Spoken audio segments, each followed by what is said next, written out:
அஸ்ஸலாமு அலைக்கும். கொஞ்ச நாளாக மழையும் குளிருமா இருக்கிறதுனால சளி பிடிச்ச மாதிரி இருந்துச்சு. அதனால் அந்த இருமல், சளி எல்லாமே சரியாகிறதுக்கு ஃபஸ்ட்டு பார்த்திங்கன்னா 5 மருந்து பொடி தான் சாப்பிடுவோம். நானும் பிள்ளைங்களும் சரி அதான் ஃபஸ்ட்டு எடுத்துக்குவோம். இந்த 5 மருந்து பொடி வந்து நான் ஊர்லேருந்து வாங்கிட்டு வந்திருந்தேன். எப்போமாவது பிள்ளைங்களுக்கு ரொம்ப சளி பிடிச்சி இருமலாக இருந்துச்சு அப்படின்னா இது வந்து சாப்பிட்டோம் அப்படின்னா சீக்கிரமே சரியாயிடும். நான் வச்சுருக்கிற இந்த 5 மருந்து பொடி வந்து நாட்டு மருந்து கடையில் தான் எனக்கு வாங்கி கொடுத்து விடுவாங்க.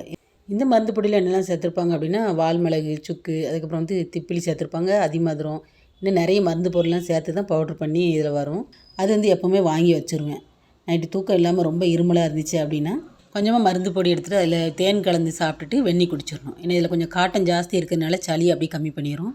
எனக்கு சளி பிடிச்சிருச்சு அப்படின்னா கரெக்டாக படுக்கிற டைம் தான் பார்த்திங்கன்னா இருமல் அதிகமாக இருக்கும். அதனால் அன்றைக்கி ஒரு 2.5 கரண்டி அளவுக்கு மருந்து பொடி எடுத்துகிட்டு தேன் கலந்து சாப்பிட்டுட்டு சூடாக வெந்நி குடிச்சிட்டேன். அல்ஹம்துலில்லாஹ் அன்றைக்கி பார்த்திங்கன்னா சளி அப்படியே கம்மியாயிட்டு. இந்த 5 மருந்து பொடி வந்து நாட்டு மருந்து கடையில் கிடைக்கும். வாங்கி வச்சுக்கிட்டோம் அப்படின்னா அதிகமாக இருமல், சளி இருக்கும்போது நமக்கு வந்து யூஸ் ஆகிக்கிடும்.